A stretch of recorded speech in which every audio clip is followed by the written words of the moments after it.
Welcome to this audio introduction of the Lamplighters Bible study on the Gospel of John. My name is John Stewart, and I hope this introduction will help you gain more from your study of the book. If you're new to Lamplighters, welcome. If you've been part of a Lamplighters Bible study for a while, God bless you for your faithfulness to study God's Word and to invest in the lives of others. Each book of the Bible is an essential part of God's divinely inspired revelation to man, and as such, John's Gospel makes an indispensable contribution to our understanding of God and what it means to believe in Him. Without the book of John, we'd be spiritually poor. Without understanding what the book teaches, we cannot become all that God wants us to be. For many people, the Gospel of John is their favorite book in the Bible. It is the first book that many who are new to the Bible read in God's Word, and for good reason. Many of the stories in John read easily, and Jesus' extended interaction with individuals such as Nicodemus in John chapter 3, the woman at the well in John chapter 4, Martha and Mary in John chapter 11, and his disciples, chapters 13 through 17, are intriguing, and they draw us into the narrative and help us identify with the biblical characters. In some ways, John's Gospel is like reading a novel where the writer draws us into the story by presenting compelling characters. In the strictest sense, the author of the book identifies himself only as the disciple whom Jesus loved, John 21:20.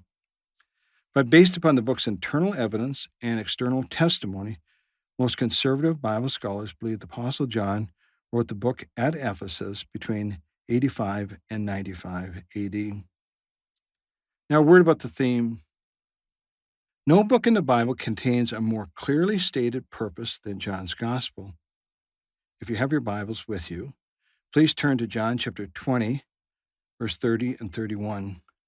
John 20, 30 and 31.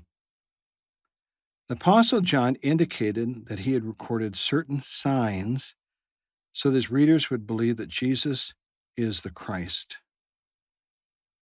The original evangelistic purpose of John's Gospel was to help his readers understand who Jesus really is, and that original purpose continues today as readers come to saving faith in Jesus Christ as their Lord and Savior through their reading and study of the Gospel of John. Now, what are some distinctive features of the book? The Gospel of John has been called a book of signs because it records 7 divinely chosen signs that reveal the glory of God and identify Jesus Christ as the true Son of God. John's Gospel also contains 7 I am statements. In the Old Testament account of the Exodus, which is the story of the children of Israel leaving Egypt, Moses asked God what he should say to the Israelites who would be asking him who sent him to deliver them. God told Moses to say, I am has sent me to you. In the Hebrew language, there are 4 Hebrew consonants that are used to translate the word I am.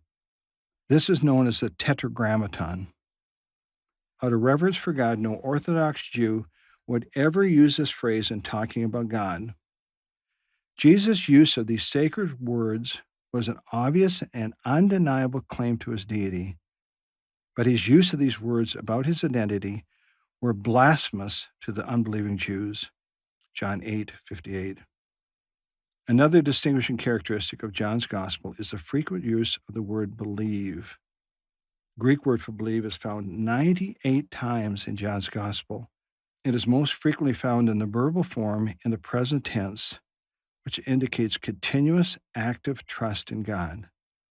The use of this verb in its form indicates that true saving faith is not simply, I prayed the salvation prayer event that's void of any lasting, genuine belief, but abiding faith in Jesus Christ as Savior and Lord that leads to a life of dedication and service to Jesus Christ.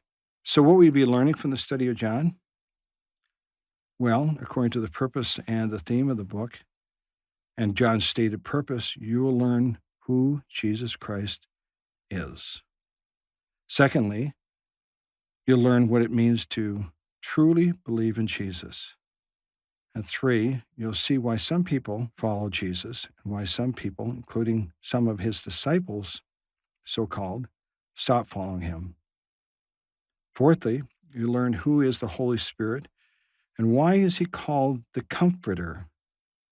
And fifthly, you'll learn why it's important for Christ's followers to have spiritual unity. The Gospel of John is a great book in the Bible. I believe that you're going to learn an awful lot from this book. It's going to solidify your faith. It's going to bring conviction. It's going to bring understanding. It's going to bring clarity. It's going to bring faith. Hope this audio introduction of the Gospel of John has been helpful to you. I've attempted to give you something about the book without telling you too much.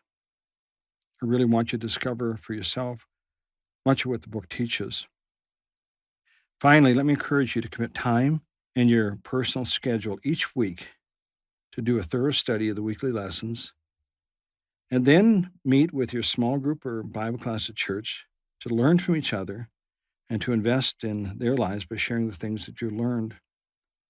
I believe that if you do this, both you and others in your group will gain a better understanding what it means to truly believe in Jesus Christ as the Son of God. Now may you grow in the grace and knowledge of our Lord and Savior, Jesus Christ. To him be the glory both now and forever. Amen.